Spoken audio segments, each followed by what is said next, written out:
Okay, we're back again here, guys. It's I believe Sunday, August the 27th, maybe something like that. August 28th. Along an old abandoned farm road here. Private permission, 4,000 acres with several cellar holes. You could hunt out here all day. It's been hunted before. The road is pretty accessible to at least ATVs and stuff, and I've found through the years that if it is, it's probably been hunted out. But man, if you check the old roads and around the old cellars, you can still miss stuff or find stuff that people miss. Got a first target here. I've had to hike about 1.5 miles to get to this place, so it's been a long hike. I think I got something pretty decent here. Let me see what. Got a round guy right there. I think I got myself an old button.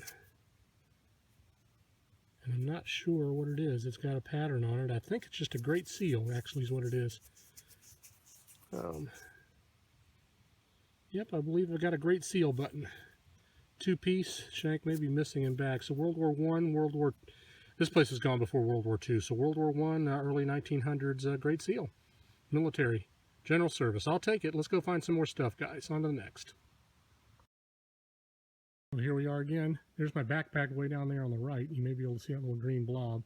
I dug the button just on the other side of that branch. So I'm just walking the road to start with. Stay away from the cellar hole. That's probably where everybody's hit. Walk down the road. I'd say 5 minutes later. Got my next target. Let's show you what I got here. I just popped it out. Now that I lost my pin pointer, I'm probably going to search all day. Let's see. I just saw it. Oh, what the heck. Hold on. It's good. It's worth the wait.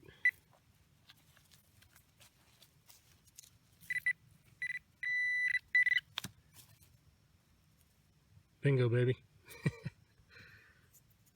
Not bad at all. I'll have to see what that is. That's got some corrosion on it, but I think I'll probably get some detail on a little bit of it. It looks, you know, it's pretty shallow. I don't know, 4 inches. So who knows? It looks kind of toasty, but we'll get some kind of detail. I'll clean it up and see what I can find and show you guys. All right, on to the next. Well, I had to work for this one. Took me about 2 minutes to get under a big old rock. Common find, but I got to fill this out here for the stealth diggers. There you go. Common brass or some sort of metal alloy spoon there. I don't know. Rang up about a 70 to 80. So, old spoon. We'll take it, an old relic from the 1800s. Let's move something on to, let's get on to the next find, guys. Well, guys, I ain't going nowhere for about 50 yards of this road. I just dug that spoon, and then I just came down here and got a screaming great signal deep. Consistent 70 to 80. It sounded bigger than a large cent. And so I knew I was going to work for it. And then I saw the edge of it. And look at that. Heck yeah. Now I did look at it earlier. It is broken on the bottom. What a Mongo crotal bell. Holy cow. That thing's huge.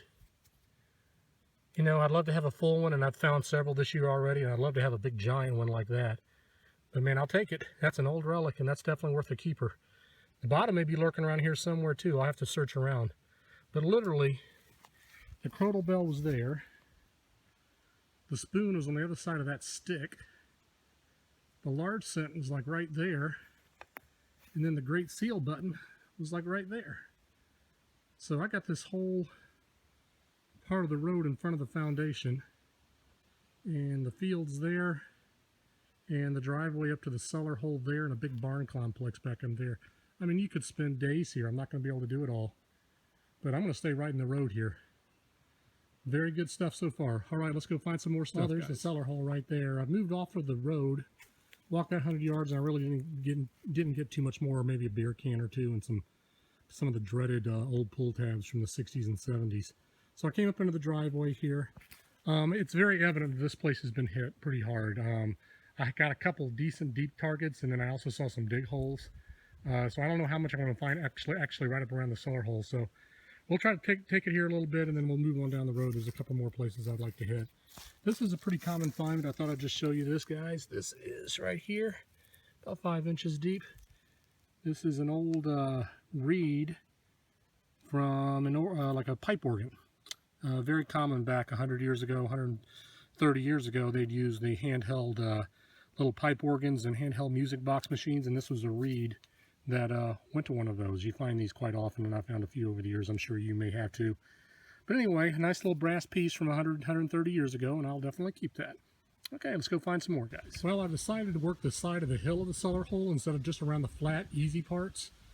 You know, that's a good trick for metal detectors. Sometimes a lot of these places have been hit. So, you know, check the old roads, check steep parts of the foundation or on the sides of hills where nobody else wants to go. And a lot of times there'll be stuff left over. Here's a prime example.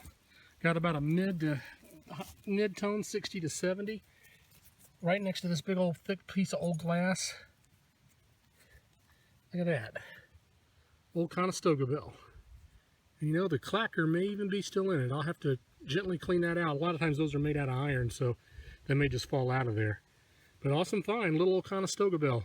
A little different style, has a little rim on the top of it. But anyway, I will take that any day. Great find. All right, guys, I'm gonna grab some lunch and then see if I can hit a few more sites around here and move on down the road. Okay, we're back, everybody, in the garage for the paper towel wrap up. And this one will be pretty short today. Went back a couple days ago in that video and found a few things in the keepers, as you saw. Let me go ahead and just review what I found. I always like to keep these. A lot of these things I don't film. Pieces of pottery. This is a piece of stoneware from just outside the lip of the cellar hole. And it had a nice little convex design on it, so I kept that. And there's my old spoon there. Those are always good to keep. I'll put that in kind of the old spoon drawer. Not silver, of course, just a relic from the past. A couple other things, a couple of harmonica reeds. As you can see, I find those quite a bit. Those are very common finds. My little pipe organ or a little music box reed, you find a lot of these if you're an avid detectorist and detect around old cellar holes. These are the little reeds that went to the music boxes that were popular back 100, 150 years ago.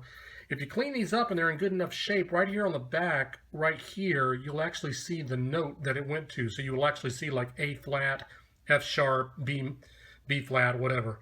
I haven't cleaned this one up yet, so I'm not sure what that says, but a lot of times these will have the actual note on the music box.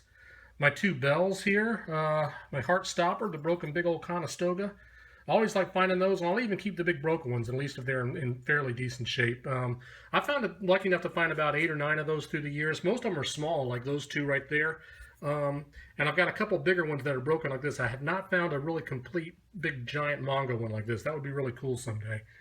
Someday, maybe. My Conestoga bell, my second Conestoga for the year. This one's a little different. It's got the little lip there and a little small on the smaller side. This may have gone out on the end of the string of bells. Made out of brass. That rang up pretty high.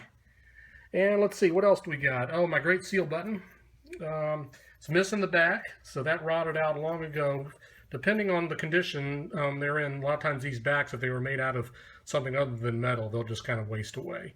But a nice Great Seal button. Again, they made these from 1902 onwards and are still in use today.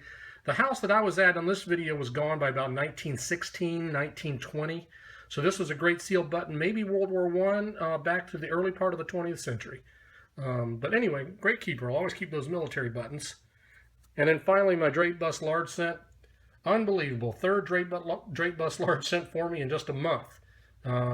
Crazy that I haven't found a regular large cent, and I found 3 Draped Busts. The regular large cents, mainly from, I don't know, 1820 onwards, are much more common, and you really find the 1830s, 1840s, 1850s quite more frequently. So the fact that I found 3 Draped Busts, that's really strange. But so goes the hobby of metal detecting, right? You never know what's going to pop out of the ground. No date on this. You can see her bust facing to the right, and there is a little bit of green patina left on that. And if you look really closely, you can make out a 1 cent there on the back. But she's pretty toasted. Nonetheless, it's a great old coin from 200 years ago, and no way am I going to throw that away. Draped Bust Large Cent, early 1800s, or maybe the last couple of years of the 1700s. Who knows? Definitely a keeper. All right, that's it for this time and on the paper towel wrap up. And until next time, I hope you join me again for some fun hunts out there. This is BTV Digger. Happy hunting. Get out there and look for it. It's out in the ground waiting for you.